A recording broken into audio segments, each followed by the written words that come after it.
I później zebranie organizacji partyjnej na ekonomii, gdzie było wielu ludzi bardzo mi bliskich, gdzie był Brus, gdzie byli koledzy i nawet ci, którzy mnie bronili, bo byli tacy, bronili mnie nie moich poglądów, bo tego nie dało się bronić, tylko że po pierwsze mówiłem w ramach organizacji partyjnej, to było ważne, formalne odkrycie, nie na zewnątrz, prawda? A po drugie że to się jednak poglądy, które powinny się mieścić w ramach partii, że powinno się dyskutować, prawda? Ale zostałem wyrzucony. Byłem przekonany, że też zostanę wyrzucony z uniwersytetu. Właściwie z takimi elementami myśli samobójczym do tego mojego przemówienia przystępowałem.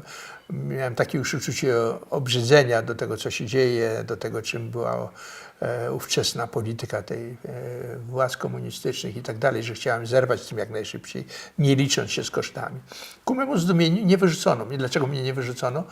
Bo przez pomyłkę prawie w tym samym czasie przedłużono mi kontrakt asystenta.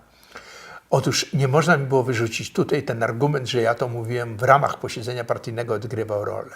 Znaczy nie można było to traktować mojego wystąpienia jako przestępstwo, które by uzasadniało wyrzucenie mnie z uczelni. I zostałem na uczelni.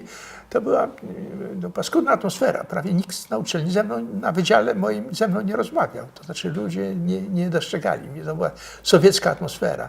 Na tym zebraniu partyjnym, pamiętam zwłaszcza jednego, który później był w różnych władzach, prawda, którego nie zapomnę. On miał taki język taki sowiecki, po prostu denuncjacji mnie publicznie denuncjował. To był mój kolega. Denuncjował mnie, moje antypartyjne zachowanie, sionistyczne i inne. To było wstrząsające. Większość nie. Większość, nawet ci, którzy krytykowali, można powiedzieć, to byli ludzie, którzy krytykowali, bo wierzyli w to, albo zwykli oportuniści, ale nie było nic skandalicznego. To raczej dla mnie znaczące było obrona ze strony ludzi mi bliskich, to znaczy jak daleko się posunąłem, było widać, jak słabych argumentów oni używali, znaczy, że po prostu już pewnych obrona mojej pozycji była niemożliwa. To znaczy, posunąłem się zbyt daleko. Ale zostałem na uczelni. Ale czułem się tak fatalnie, że pamiętam, wybrałem się do Brusa, który był moim szefem. On był, dwa słowa o nim.